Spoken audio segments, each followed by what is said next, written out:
Nalagi dapu dobe mu ko pala kwai tak so tin pha ko di ko ga no tan na nya yi ye chung da le tapu do ko cho te a thi ru ko se ta gi ta klu no ta gi ko le a bi bu che se san khai ba mu ko ta le te ni nyai ni da party ko phu no la su we si da pha pa pho tho lo ta wi blo ni da กะเกทเวดาปดุเนาะกมาสกุเวดาตาเลตารวญาอินีเดอตุเวติพาเนที่โลสะเตอปอสกุตาเนาะอัตากะตูกะเฮปะพลาทอสกุเวดาคุโพเนาะบาชาตนากีนี่เดอปัวกะเตที่มาแล้วอาวิดีโอใครทอนเจนายเนาะยกมายอเพเซอร์บนิบเลหรอเนาะเซอร์บนิบเลตากิตากลุลาสุเวติพาปะพลาเวดาเตอคิเซอร์นี่หรอno me la ga pha ni de ke weda pra ma ta ko so ti pa ti kwa ti do ki o da weda si se ki weda o a ko ta ni chu na ta kha ni te pya wi nya ti ko pa la kwai ta ko so la ba no ke ko ni da we te corneri ye da ye ta pli do the nari to call lo ke kinari ri chu na ka kwa weda te ke wa kwa weda te ke lo ba no ye ti nya ta lo kwa ta pho ne wa ta na o ni ta a ne ma ni chi ba nó chu cái tớ là nó này tế ta số mình chỉ này qua với đa số bên này là nó này nó như chỉ qua data cái gì chả này nó là video ta mà nó mà ra nè nó data chả này là qua người ta cái tớ bà nó qua lú qua thế là về làm mưu từ từ rồi chỉ chả này mà nó aku ta đó này là chỉ cho một tại là chỉ mới tiếp vào cái nhau thì cổ tiên phát khai là khai cho từ bắt đó từ lũ nhà bà nó ta cái số cái này về post là về đa cố tận nari ble kinari li nó về cái về data sơ tệ cố nó lấy ta ô phút của về data party của phu ni lo đó đi tao đi test rồi nó có cho test thì ru có thể khai này bị bu chết tên nản đúng mà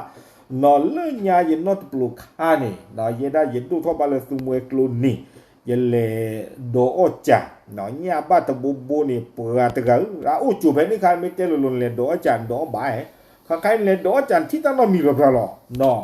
thế nên khai này ta lên đồ chả này lên thực ra mua con này nhà quá bài chả luôn này nó nhà còn nhiều nhà body nhà gồm mẹ nhà mình ta biết nhà bà cổ ta ba là bà nó nhà ba bu này tên là bị bu từ lên là khé lọ thế này nó bị blue cứ blue tập đi lò thúp lệ là cho lý mà này về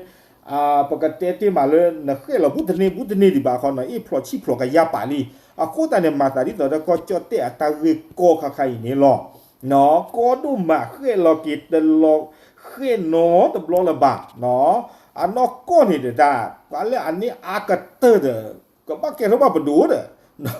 ดิตอจะพูดสอคาพระพยอมกัลยาณุเตเวดานี่หรอเนาะเอาเวดาก็ตัดบีหรอตัวเวหรอตุลอชอลอลุลอหลาดูมาnó nên ta khu thưa agtali này ta kêu mà có khu đi vào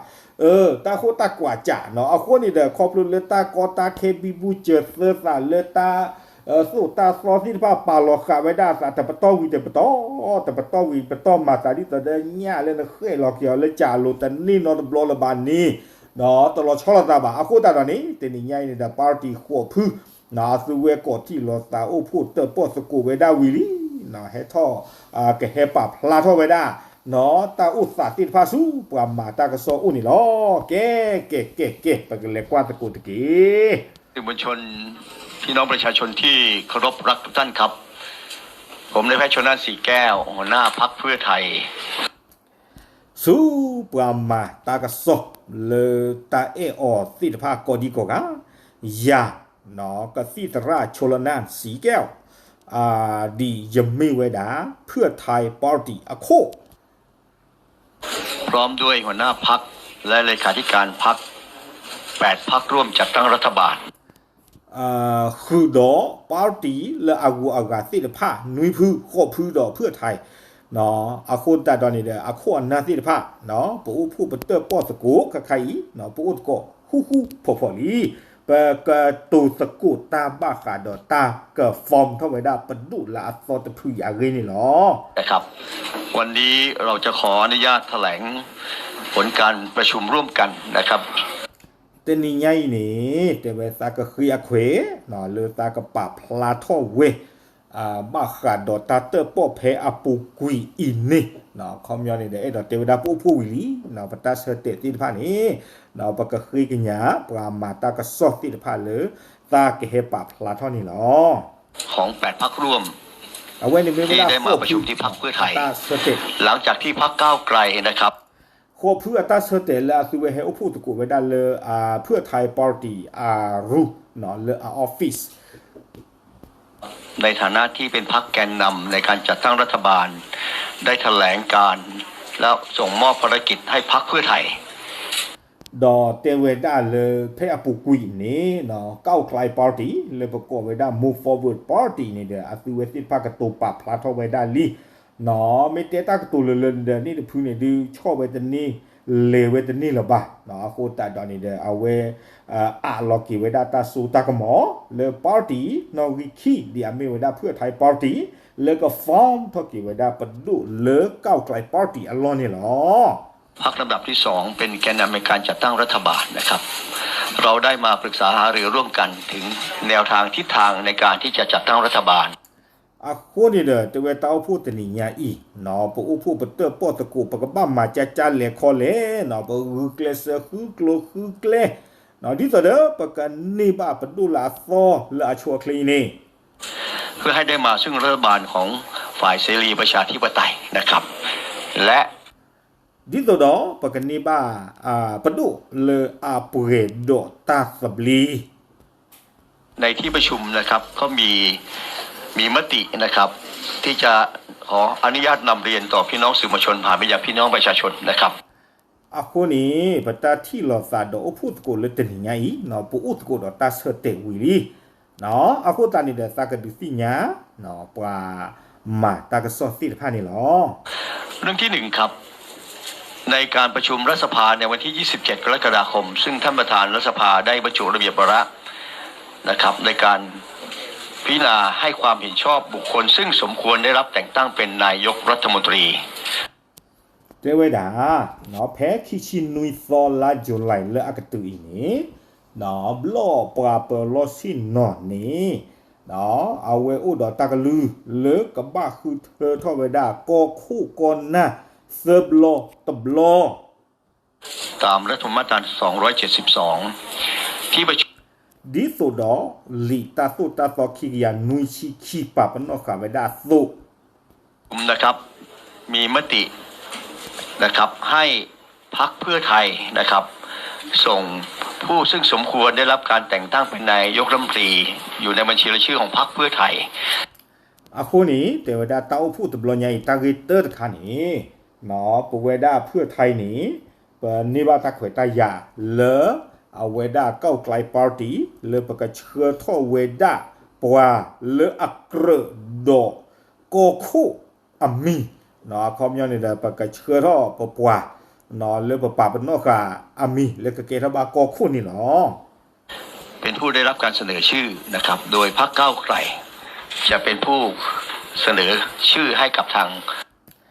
ดอดิญญเนื้อสุลอเตเวดาตาเลปเวดาปปกาเนาะปปาร์ตี้นี้ปกะเชื่อท่อเลปนอกะจาดาเวเนาะปะเคสาเลกะเกตบาโกคุนี่ดาพลาดคีบาคูตตาดอนี้เนาะปกะเมเวดาก้าวไกลเนาะ move forward party นี้เชื่อท่อนี่ปะเคสาอามีเนาะดีโซดออปุกุยปเวดาเพื่อไทยปาร์ตี้ปะเชื่อท่อพิธาอามีเลกะเกตบาโกคุที่ประชุมร่วมของรัฐสภานะครับเพื่อให้ได้มาซึ่งรัฐบาลที่เรามีความมุ่งมั่นร่วมกันนะครับว่าจะเป็นรัฐบาลที่ให้เป็นไปตามความคาดหวังของพี่น้องประชาชนดีสุดเตเวเนาะกะเกทบาโกคุวิบลอนี่เดกะเกทบาเวดาปดุดิสเดปัวที่พวกก็ผู้ปัวก็จอเตผู้สิพระตามือละตัวป่านี่หรอ27ล้านเสียงที่เลือกลงมานะครับเอาไว้นี่เลเวดาสาธิตเดปัวคิชินุยกะกวยเนาะคอมยาปาร์ตี้ควบผู้เนี่ยบ้าตาคือเธอเลยปัวคิชินุยกะกวยอาคูตาดอกว่าคิชินุยกะกวยอัตบะสาสุเนาะปะกะเชื่อถอเนาะปะกอคู่อามีเนาะเลยเฮ็ดครอบครัวได้เลยเพื่อไทยตะกะปานนี่หรอส่วนวิธีการที่จะได้มาซึ่งเสียงสนับสนุนนะครับที่ประชุมได้เสนอแนวทางเพื่อให้ได้มาซึ่งเสียงสนับสนุนดังต่อไปนี้นะครับโคตตานี่แต่เวลาคักๆอีเนี่ยปะมีบากกว่ากะดากีเนาะปะมีบากกว่ากะดากีนี่เนาะปะโคพื้อีนี่เปิ้นก็ลื่นโอดาตาเทเซอร์กะยาตะชีดอกคีเพื่อหรอ ปลูบาเซอกะยานุยชีดอลุยเพล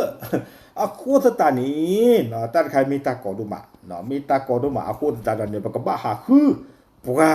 หรือกับบ้าชอดเทรนนี่ปราดิต่อเด็กก็ทอบบะเวดาสุนี่หรอ ทางที่หนึ่งครับ เกลเตอร์ พวกเรา8พรรคร่วมซึ่งประกอบด้วย312เสียงนะครับเราจะ อะโคสตาดอนนี่แต่เวลาเกลเตอร์บุนี่ปเวดาสิทภาอีเนาะปะปาพูดตานี่โอเวดาเซกยาตะชิคิกะ ดำเนินการแสวงหาขอเสียงสนับสนุนจากสมาชิกวุฒิสภา เตเวดาปะเตญอลุลุเนาะเลปะกะบาเลขีตาสากะญอเลบลอทอติดพันนี่อ่ะโอ้ดิตอเดอก็อยู่เท่านี้ปะจื้อ ให้ได้ครบตามจำนวนที่ จะต้องเติมเข้ามาถึง375นั่นหมายถึงอีก63เสียงนะ อะโคสตาดอนี่เตเวดาดิตอเดก็ทอบาวอเนี่ยปลูบาดีเวคูชีดอเซราแล้วก็อยู่เท่านี้ปะจื้ออ่ะวอันนี้มานี่เตเวดาเปกะเกทอบาเวดาปดุเลอะคิลาลาซีนี่หรอ ครับ ซึ่งการได้มาซึ่งสมาชิกวุฒิสภา63เสียงนะครับ อาจจะมีเงื่อนไขที่สมาชิกวุฒิสภาได้ตั้งเงื่อนไขไว้กรณีเกี่ยวกับประเด็นเกี่ยวกับมาตรากฎหมายประมวลกฎหมายอาญามาตรา112ดอดีปสิญญาสุหลอเตเวดาเนาะบลอทอติดพานี้อสเวปาขะเวดาอัตตาปนกเลมือชื่อคาเนาะปาขะเวดาตาปนกเลมือชื่อคาดิอเมเวปกะอยู่ท่อในซื้อจื้อปกะชอดเทวซื้อบาชาตนากีหมอซื้อตะทอบุเนาะลิตาสุตาซอนอรีตะกะยาตะชีคีเตเรลาบาดเฟบาคาลาดาได้จอบปะอัตาสุตาซอ ก็เป็นสิ่งที่พรรคเพื่อไทยเองจะไปพูดคุยถึงเงื่อนไขนั้น กรณีถ้า เตเวดาบาคาดอบลอทออัตาปะปนอดใครดูปสิญญาหมูนอนนอหรอเนาะปสิญญาหมูนอนนอกลาเวปะปนอกกาเวดาตาตะชีนี่ สมาชิกวุฒิสภาสามารถที่จะให้ข้อมูลถึงการลดเงื่อนไข เกี่ยวกับมาตรานี้ ทางพรรคเพื่อไทยก็จะรับมาเพื่อมา อะโคสตานี่เตเวดาลอเซรีปกะเลสีกว่าญอบลอทอติพานี่ลุลอนอเลเนาะตะกะยาตะชิคีอัตาโซตาซอยนี่นโลบาออดีเลเนาะนโลบาออดีเลวีบลอนี่เดอเวดาปะเมโดเนบาตาซิเชลอติลอเชเลบลอทอลีนี่เนาะเปกะเฮกิเตปอสกุกะดอตะบลอพูดคุยกับพรรคก้าวไกลและทางที่ประชุมพรรคร่วมต่อไปนะครับ แนวทางที่สองครับเป็นแนวทางที่ประชุมเห็นว่ากรณีถ้าได้เสียงหรือขณะที่ทำงานแสวงหาเสียงจากสมาชิกวุฒิสภาไม่พอเพียงเนี่ย เกลคีโบตโบนี่เตเวดาปอุพูดอปเตสกุเลพิตาดูเตเวดาบลอทอมีตะกันนาคือปราบามีตะไม่บาคอเนกันนาคือปราบาชนะเกดออัตปวยคือชิเซราบานี้เนาะปกบ้ามาเกดีเลยก็ให้สิทธิพรรคเพื่อไทยครับดำเนินการไปพูดคุยกับพรรคการเมืองอื่นอะโคตตาดอนี่เตเวดาครอบครัวเลตากีไข่นี่ตาอุพูดบลอนยาอินเดอเอาเวดาปาร์ตี้ควบคุมนี่เวดาตาสุตากมอเลเพื่อไทยปาร์ตี้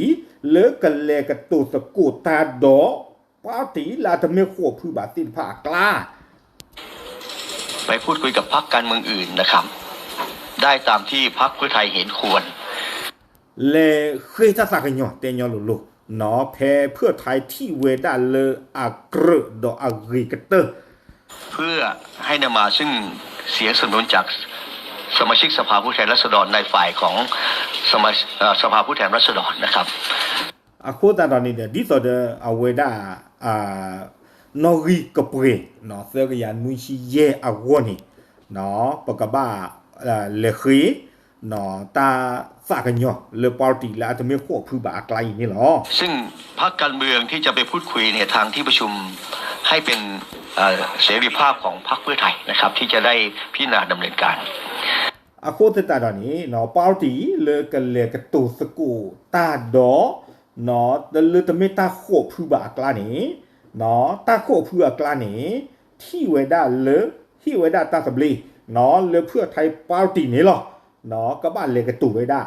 กว่าเพที่เวดาอักเรอับบ้าเพเลตปาร์ตี้เลเดโมแครตปาร์ตี้ภูมิใจไทยปาร์ตี้รอสรอทสชปาร์ตี้ไม่มีตาดูปาร์ตี้เลกว่าเลเกรตพื้นนี่แต่เวดาที่เวดาตาสูตากหมอเลเพื่อไทยอาศิบุนี่หรอแนวทางที่3ครับเป็นแนวทางอื่นๆเกลเซอร์บูตบุเป็นแนวทางอื่นนอกเหนือจากนี้ที่ประชุมเมเกลอากูอากาเนาะเลตเมเตอร์ดอกคีบาเนาะตเมสวบาตเมเซโกอาเวดาตะโคพื้บากลานี่บาเนาะเกลอากูกาเตเวดาได้ให้สิทธิ์ของพรรคแกนนำหมายถึงพรรคเพื่อไทยได้ไปพิจารณาดำเนินการนะครับอะโคตตานี่เนาะเกลเซอร์บนบุยอาเตนะคะนี่เอาเวปกติเตมาเลยอะพลาดิโซดอแต่ที่ตากระปอนนอตมีดีบาอะโคตตาดอนี่เดเตเวดาเลบาซาตะเกเนาะปาร์ตี้โคผู้มีฮิเวดาตาสุตังหมอนเลซิหรอเนาะเลเพื่อไทยกว่าเพกำมาไว้ได้หรอเนาะกว่าเพเพื่อไทยกำมาก็อ้อไว้ได้หรออะคือเวติพานี้เนาะหรอตู้โลไว้ได้เคเลนี่หรอจัดใครเนี่ยดิหรอชุกมู่ชินะเนาะก็ขออนุญาตเรียนกับพี่น้องสื่อมวลชนและพี่น้องประชาชนด้วยความเคารพถึงแนวทางที่เราจะได้มาซึ่งการจัดตั้งรัฐบาลหมายถึง375เสียงในการประชุมวันที่วันที่27กรกฎาคมนะครับนี่คือแนวทางที่เราจะทำงานร่วมกันทั้งหมดครับเอาไว้เดเวดาไม่เวดาตาเรเซอร์ที่นอนเลตาเฮปาพลาทอสู้ความมาตากระซอเอาไว้ไม่เวดากลุ่มไม่เวดาเกลเนาะเลเปิดเตอร์ป้อปูพูดสกูอ๋อนอดีตเดกันนี่เกทบาปดูละอัตตพูอีนี่หรออยากจะดูความสุดที่ไหนหรอเนาะบ้ามันตาดูแลนี่แต่ตาเรเลอคุสิตินพานี่ดาเวอีหรออะคูตากาพานี่แต่เกวดาปามาตากระซอตีกว่าปามาตากระซอตีดอกเวนะกว่าอย่าคอยดูกว่าตัวเนี่ยแค่ละเนี่ยคิชิลุยปนนี่ลุยชิคือเสกะเนาะไอ้เนี่ยเยเตปยาดอกพูดอกเวที่ว่าเนี่ยลุยปนนี่คิชิเยเสกะเนาะชูหรอเนาะยังไม่ตะเปลียบที่เราดูใครๆเนี่ยเลยตาเนี่ยก็ท่อบาตะชิโคปนนี่หรอเนาะโอเคเอาไว้เนี่ยเดี๋ยวไม่ไว้ได้ตาเสเตตะกุไว้ได้เลยตาตะนี่ยาอีเนาะปกบ้าขอกว่าก็ได้กี่เนาะเกลเตอร์บูเกลคีย์บอร์ดบูดอกเกลเซอร์บูตบูนี่ไม่กำมาก็โอ้กี่เวด้าดีเลยบาซาตนากีเนาะตาลิจิกเตะอันนั้นเจ็บพูดนี่เด้อเนาะค่ายอีนี่ปาร์ตี้แล้วจะไม่โคบผู้บากลาเมรีสวเลยประกอบไว้ได้บลอทอสิทธภาพเมรีสุเวสิพานี่ป่าปนอกไว้ได้เทตมีเลหมอตาสุตทอบูลิตาสุตาฟอนนอริเตอร์คีตเรอะโคตตาดอนี้เนาะอะปตออะเตไว้ได้อะปตอตุเลเมอูดอเตอร์คีนี่ดีเลปตอยู่เท่านี้นจิบาปตสอดเทซุบาปตมาเจซุบานี่หรอโอเคเอาไว้นี่เดี๋ยวชั่วโมง3มีบ้ากว่ากันได้กันแล้วกะตะกะปาปวาเลอะตอคุรุเมเนาะปวาเลก็มาก็เตอร์คีปวาเลก็บัวไว้ได้ลอตีดิอูไว้ได้ก้าวไกลพาร์ตี้หรอเนาะบ้านซันนักกีฬาก้าวไกลคนนี้เตไว้ได้เดือดซื้อเตียบจากว่าซื้อเนาะบลอทอไม่เรียบลอพื้นไม่เรียปาร์ตี้แล้วกูการติดพาไม่เรียซื้อลูกบ้านดีเลยเต้เนาะเต้ปากบ้ามาลอกระตรึเพลตะคาเลยปากบ้ามาลอจ้าเพลตะคาเลยเฮ็ดเต้ปยาปกะเนาะเปิดลอไม่สิประตูลอไม่สินี่ปากมาแค่ละแค่จอดีแต่เด็กก็จอเต้นี่เล่นอาคาสุญญากันนี่กับซีอาวนี่หรอยังกระเตน่ะเพื่อไทยแอลวิสาสู่ก้าวไกลมีมาไว้ได้จะอีเลออาสาตอนนี้เนาะพี่ทาเกบากอคูลีเนาะคอมยอมีป่าพลาทอตาชอบเราตาเจ๊โพเตเโลเนาะแกเตเรอคอมยอเนี่ยเลือดตะคลีเราตาสุตังหมอเลยเพื่อไทยดีบาคาดิหมอเตเรสวสิเนาะตาเล่นรูปบ้านเนี่ยมาตาดูเลยเนาะยังก็บ้านมาเราจ้าไปเลยค่ะเลยมีมาไว้ได้จานนี่เนี่ยช่วงนั้นพี่ทาเกบากอคูลีแต่บ้านลูตาอยู่ทั่วจีเฟลบลอเพนนี่ลุยบลอเพนนี่บลาบ้าเนาะเตราเปลี่ยนบีบูทอลีโอเคเนาะเอาไว้เดี๋ยวไม่ไว้ได้ตันหายอีเนาะตากซอกเลยดิสิญญาติตะกุปลาอกว่าอย่าตากซอกติดผ้านี่เนาะป่าพลาทอดชูปาเจอปุเปยเนาะตาบลือ